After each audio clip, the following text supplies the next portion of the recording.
12वीं पास करते ही सीधा ही बिजनेस शुरू कर दिया एंड हर महीने दे अर्निंग 50,000 टू लाख रुपीज़। तो मिनिमम हमारा इन्वेस्टमेंट कितना रहेगा? मिनिमम आप 40-50,000 रुपीज़ से भी शुरू कर सकते हो।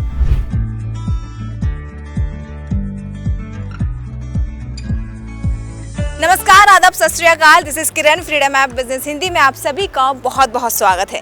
जैसा कि आप सभी जानते हैं कि फ्रीडम ऐप बिजनेस अपने यूजर्स के लिए हर बार नए यूनिक बिजनेस आइडिया लेकर आता है। तो ऐसे ही नए बिजनेस आइडिया के साथ मैं आ चुकी हूँ जीन्स मैन्युफैक्चर कंपनी में, जहाँ देखेंगे कि किस तरह जीन्स बनाया जाता है और अगर आप भी जीन्स का बिजनेस शुरू करना चाहते हैं तो किस तरह जीन्स का बिजनेस आप शुरू कर सकते हैं। तो वक्त बर्बाद ना करते हुए सीधे मिलते हैं कंपनी के ऑनर अमनदीप सिंह से कि कैसे उन्होंने इस कंपनी को बिल्ड किया और अब कोई नया न्यूकमर इस बिजनेस को शुरू कर सकता है। जैसे कि मैंने आपको बताया था कि आज हम बात करेंगे जीन्स मैन्युफैक्चर के ऑनर अमनदीप से। इनसे जानेंगे किस तरह इन्होंने अपना बिजनेस शुरू किया। तो अमनदीप जी, सबसे पहला सवाल कि आपने ये बिजनेस का आइडिया कैसे आया? आइडिया ऐसे कि हम इस बिज़नेस में 10 साल से ज़्यादा हो गए। सो हमारे एक अंकल थे, तो हमने देखा कि he was doing this business, वो ये बिज़नेस कर रहे हैं, तो हमें थोड़ा सा अच्छा लगा। तो इंटरेस्ट हमारा पहले ही था, कुछ गारमेंट्स लाइन में लेके थोड़ा सा इंटरेस्ट था, तो बस वहीं से आइडिया आया और हमने स्टार्ट करना शुरू कर दिया। अमनदीप जी, जैसा कि हमारे यूज़र्स आपको देख रहे होंगे, क्योंकि जीन्स का हमने नॉर्मल मार्केट में जाके परचेस करना, पर किसी को आइडिया नहीं कि जीन्स किस तरह से बनाया जाता है, जीन्स के कपड़े कहाँ से आते हैं, तो ये सब आपने यहाँ कैसे मैनेज किया? देखिए, जीन्स देखने में बहुत सिंपल प्रोडक्ट लगता है यार, जीन्स काटी होगी, बनाई होगी और पैक कर दी होगी, लेकिन ऐसा होता नहीं है। जीन्स बहुत ही सबसे डिफ़िकल्ट प्रोडक्ट गारमेंट्स में वो डेनिम्स ही है, क्योंकि इसमें श्रिंकेज का बहुत बड़ा रोल रखता है कि वॉशिंग होती है, वॉशिंग से पहले श्रिंकेजेस होती है, और जब ये बनता है तो बहुत डिफरेंट प्रोसेस से गुजरता है डेनिम्स। बहुत सारे ऑपरेटर्स इस प्रोसेस को बनाने में लगते हैं, ठीक है, तो ये बहुत ही कॉम्प्लिकेटेड प्रोसेस है, तो इसमें टाइम लगता है। तो अमन जी, एक बात और जानना चाहूँगी, जैसे मैंने देखा काफ़ी यूनिक स्टाइल भी आपके पास अवेलेबल है, तो स्टाइल के लिए आपने कोई डिज़ाइनर हायर करके रखा हुआ है या फिर आप रैंडम? हमारे पास डिज़ाइनर भी है और हम भी इस पे सारा दिन वर्कआउट करते हैं कि नई नई इंस्पिरेशंस देखना, मॉल्स में जाना, गूगल पे भी सर्च करना, प्लस अपना भी क्रिएटिविटी हम इसमें डालते हैं, तो उसको मिला जुला के हम नए नए प्रोडक्ट्स और नए नए फैब्रिक मिल वेंडर से रोज़ हम बात करते हैं कि कुछ नया मार्केट में आया, कुछ नया फैब्रिक लॉन्च किया, तो इस तरह की हम क्रिएटिविटी करते रहते हैं ताकि हमारे कस्टमर को एक यूनिक और बढ़िया प्रोडक्ट मिले। जैसे कि अमन जी ने बताया कि अगर आप मेहनत करोगे तो सफलता आपको ज़रूर मिलेगी, इसलिए कीप हार्ड वर्किंग। जैसे कि अभी काफ़ी सारे यूज़र्स आपको देख रहे होंगे, उनके दिमाग में एक रहता है कि परफेक्ट लोकेशन क्या होनी चाहिए, कितना इन्वेस्टमेंट रहेगा और उनकी टारगेट ऑडियंस क्या होनी चाहिए अगर वो किसी भी बिज़नेस में आता है। तो अगर जीन्स के बिज़नेस में अगर वो एंट्री लेते हैं तो उनके लिए किन किन चीज़ों को ध्यान रखना सबसे ज़्यादा ज़रूरी है? देखो, दो चीज़ें हैं इसमें ये बात तब लागू होती है जब आप अपनी आउटलेट खोल रहे हैं। कुछ लोग ऐसा नहीं है कि जो आउटलेट शॉप खोल के ही उनको जीन्स बेचनी है, कुछ ऐसे लोग भी हैं जो हमसे बल्क में लेके जाते हैं, आगे वो होलसेल करती हैं उसको दूसरी शॉप्स को या दूसरे ट्रेडर्स को। तो ये डिपेंड करता है। अगर आप कहते हो कि नहीं यार, मैं तो घर से मेरे पास कितने लोग हैं जो अपने घर से व्यापार करते हैं, मतलब तो 200-300 जीन्स घर पे रख ली और थोड़ी थोड़ी करके अपना नियरेस्ट मार्केट में अपने दुकानदार भाइयों को बेचनी शुरू कर दी and they are earning good profit. मैं ऐसे लोग भी मेरे साथ जुड़े हुए हैं जो सिर्फ 12th पास आउट है and they have started this business, जिसने 12वीं पास करते ही सीधा ही बिजनेस शुरू कर दिया एंड हर महीने दे अर्निंग 50,000 टू लाख रुपीज़। कि आपने बताया कि अलग अलग सेगमेंट है, कुछ लोग रिटेल में जा सकते हैं या घर पे लेके आप सेल कर रहे हैं, होलसेल के थ्रू जा रहे हैं।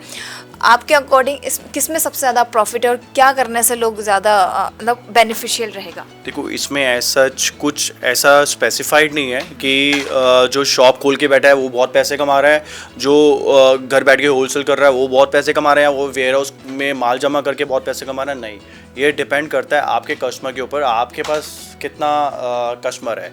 आप घर बैठ कहीं ऐसे, जैसे फॉर एग्जांपल एक इंसान जॉब कर रहा है, वो ऑफिस में जा रहा है, तो उसको सैलरी हर महीने मिल रही है 1 लाख रुपया, और वही एक दूसरा बंदा है वो वर्क बाय होम कर रहा है, उसको सैलरी मिल रही है 1.5 लाख रुपया। अब आप बोलोगे कि भैया वो घर बैठ के 1.5 लाख कैसे कमा सकता है? इससे डिपेंड नहीं करता, वो डिपेंड करता है आप क्या काम कर रहे हो।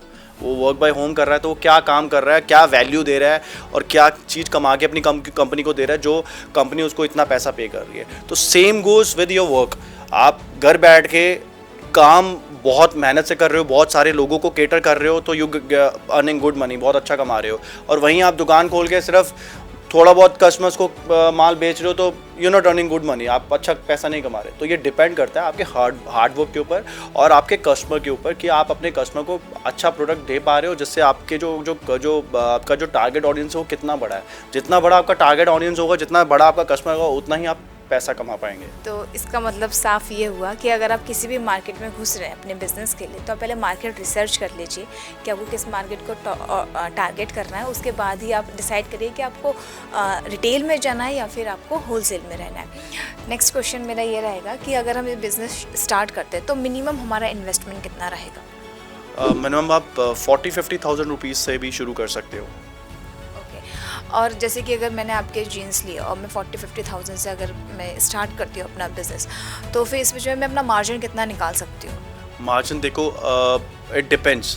तो कुछ लोग हैं 5% से, हमारे जो क्लोथिंग लाइन है ना, इसमें मार्जिन्स बहुत लिमिटेड है, मतलब 5 या 10% पे लोग बिज़नेस कर रहे हैं। It plays like a volume, मतलब आप कितना माल बेच लेते हो हर महीने, उसके अकॉर्डिंग यहाँ पे इनकम होती है। ऐसा नहीं होता कि आप अपना परसेंटेज बढ़ा दोगे और माल बेच दोगे, नहीं। ये जो हमारी लाइन में कंपटीशन बहुत ज़्यादा इंटेंस है, बहुत लोग हैं इस बिज़नेस में, तो जो कंपटीशन है बहुत इंटेंस है। तो आप ये नहीं सोच सकते कि मैं इतना % मार्जिन लूँगा और मैं कमाई कर लूँगा, नहीं।